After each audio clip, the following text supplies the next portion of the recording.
வேளாண்ல வந்து நாங்கள் 5 பேரும் பார்த்துட்டோம். வித்தியாசமான கலெக்ஷன்ஸ் எல்லாமே நிறைய இருக்குது. பெண்களுக்கு புடவையா இருக்கட்டும், லெஹங்காவா இருக்கட்டும், எல்லாமே பயங்கரமா இருக்கு. P11 stores, Usman road, T Nagar, Chennai மற்றும் தூத்துக்குடி. எப்படிப்பட்ட வெற்றி! 40க்கு 40. எங்க சொல்லுங்க, 40க்கு 40 சொல்லுங்க, 40க்கு 40. நாம எழுத போற புதிய வரலாற்றுக்கு முன் தந்தை பெரியாரையும் பேரறிஞர் அண்ணாவையும் தலைவர் கலைஞர் அவர்களையும் வணங்கி இந்த பயணத்தை நான் தொடங்குகிறேன். மாநாடு போல் இந்த பரப்புரை கூட்டத்தை ஏற்பாடு செஞ்ச இந்த கூட்டத்திற்கு தலைமை தாங்கி கொண்டிருக்கக்கூடிய கழகத்தினுடைய முதன்மை செயலாளர் ஆற்றல் மிகு K.N. நேரு அவர்களே, மறுமலர்ச்சி திராவிட முன்னேற்ற கழகத்தினுடைய பொதுச் செயலாளர் என்னுடைய ஆருயிர் அண்ணன் வைகோ அவர்களே, கழகத்தினுடைய துணை பொதுச் செயலாளர் நாடாளுமன்ற உறுப்பினர் ராசா அவர்களே, கழகத்தின் கொள்கை பொறுப்பு செயலாளர் திராவிட முன்னேற்ற கழகத்தினுடைய மாநிலங்களுடைய தலைவர் திருச்சி சிவா அவர்களே, அமைச்சர் பெருமக்கள் ரகுபதி அவர்களே, தம்பி அன்பில் மகேஷ் பொய்யாமொழி அவர்களே, சிவசங்கர் அவர்களே, மெய்யநாதன் அவர்களே, மாவட்ட கழகத்துடைய செயலாளர்களே, காடுவெட்டி தியாகராஜன் அவர்களே, வைரமணி அவர்களே, செல்லபாண்டியன் அவர்களே, ஜெகதீஸ்வரன் அவர்களே, மாநிலங்களுடைய உறுப்பினர் அப்துல்லா அவர்களே, சட்டமன்ற உறுப்பினர்கள் பழனியாண்டி, சின்னதுரை, மாணிக்கம், பிரபாகரன், சவுந்தரபாண்டியன், முத்துராஜா, ஸ்டாலின் குமார், இனிகோ இருதயராஜா, கதிரவன் உள்ளிட்ட முன்னாள் இந்நாள் உறுப்பினர்களே, நமது இந்தியா கூட்டணியுடைய வெற்றி வேட்பாளர்களாக களமிறங்கி சற்று முன் உங்களிடத்தில் வாக்கு கேட்டு அமர்ந்திருக்கக்கூடிய திருச்சி நாடாளுமன்ற தொகுதியில் போட்டியிடும் தம்பி துரை வைகோ அவர்களே, பெரம்பலூர் நாடாளுமன்ற தொகுதியில் உதயசூரியன் சின்னத்தில் போட்டியிடக்கூடிய தம்பி அருண் நேரு அவர்களே, ஒருங்கிணைந்த திருச்சி மற்றும் பெரம்பலூர் மாவட்ட கழக நிர்வாகிகளே, உள்ளாட்சி பிரதிநிதிகளே, இந்தியா கூட்டணி கட்சியினுடைய நிர்வாகிகளே, தொண்டர்களே, பத்திரிகை மற்றும் ஊடகத்துறை சார்ந்த நண்பர்களே, என் உயிரோடு கலந்திருக்கக்கூடிய தலைவர் கலைஞரின் உயிரினும் மேலான அன்பு உடன்பிறப்புகளே, உங்கள் அனைவருக்கும் வணக்கம்.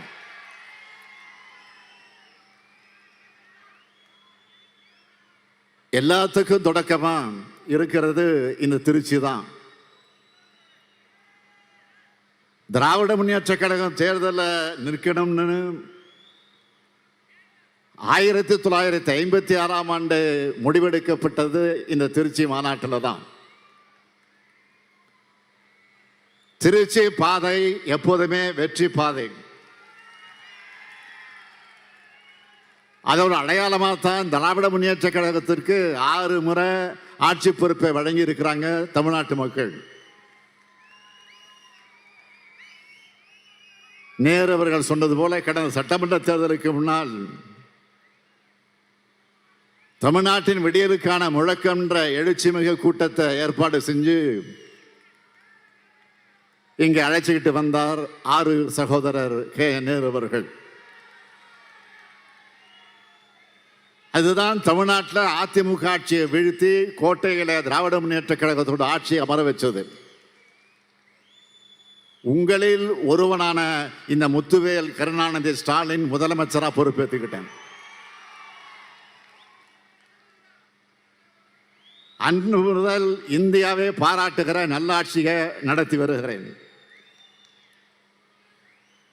பாசிச பாஜகவை வீழ்த்தி இந்தியா கூட்டணியோட ஆட்சியை ஒன்றியத்தில் ஏற்படுத்துறதுக்காக நடக்கிறது தான் இந்த நாடாளுமன்ற தேர்தல்.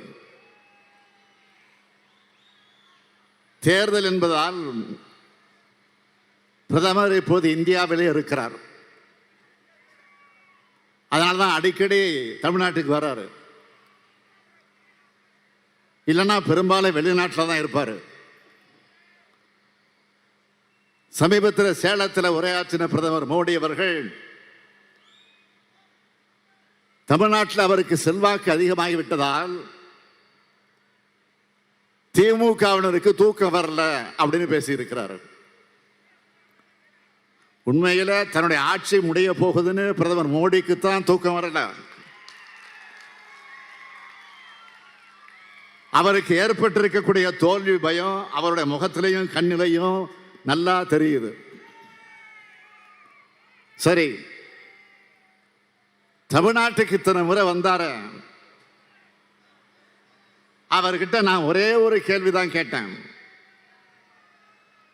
அதுக்கு ஒரு முறையாவது அவர் பதில் சொல்லி இருக்கிறாரா? வாரம் வாரம் வந்தாலும் அவர் பதில் சொல்லல. இனி வந்தாலும் சொல்ல முடியாது, சொல்லவும் முடியாது. 10 ஆண்டு காலம் ஆட்சி செஞ்ச ஒரு பிரதமரால தமிழ்நாட்டுக்கு செஞ்ச சிறப்பு திட்டம் ஒண்ணு கூட அவரால் சொல்ல முடியுமா? இவர் நம்மளை விமர்சிக்கிறார். இப்போ நான் சொல்றேன்,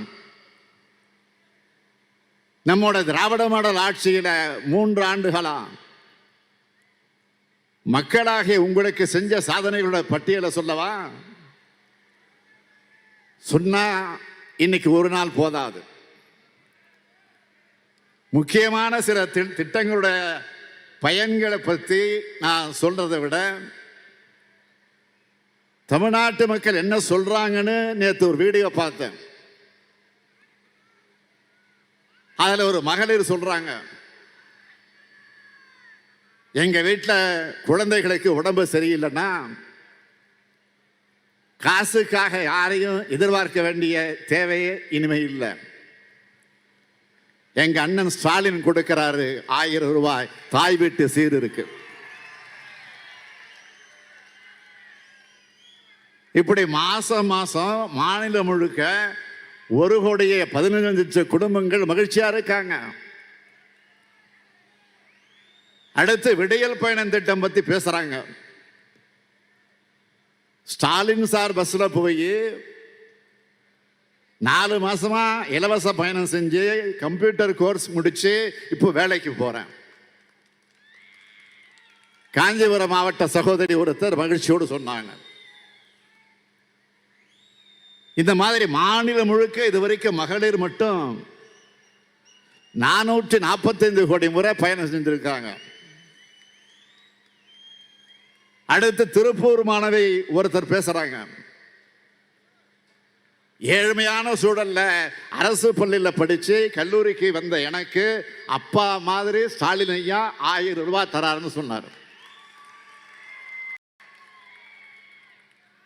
இப்படி மாநிலம் முழுக்க 4,81,075 மாணவிகள் புதுமை பெண் திட்டம் மூலமாக பயனடைகிறாங்க. அடுத்த வீடியோவில் எப்பவாச்சும் வீட்டில் சாப்பிடுவேன்.